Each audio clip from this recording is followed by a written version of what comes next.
এই তো অনেক দিন ধরেই ভাবছি যে ডালের বড়ি কটা রান্না করে ফেলি। তো আসসালামু আলাইকুম বন্ধুরা, কেমন আছেন সবাই?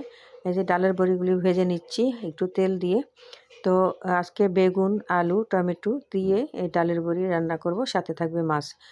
তো আমি ডালের বড়িটা রান্না করার জন্য এই যে পেঁয়াজের কালি দিয়ে দিলাম পেঁয়াজ, কাঁচামরিচ কাটা, আর দিয়ে দিলাম আদা রসুন, সাথে স্বাদ অনুযায়ী লবণ।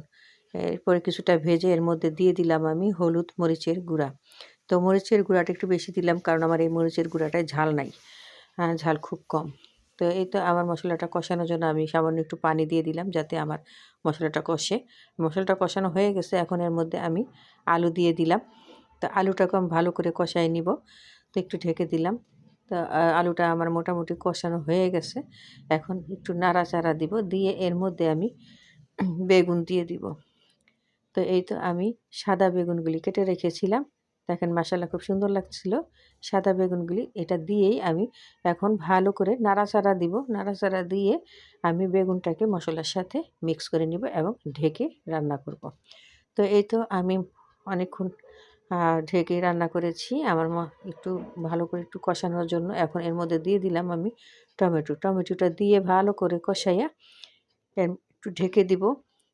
তারপর এর ভিতরে কিন্তু আমি মাছটা ভেজে নেব, আর এটা কিন্তু রুই মাছ।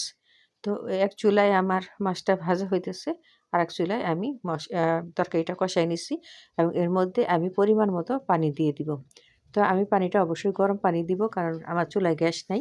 আমি আলাদা করে গরম পানি করে রেখেছি, সেটাই এখন দিয়ে দিলাম।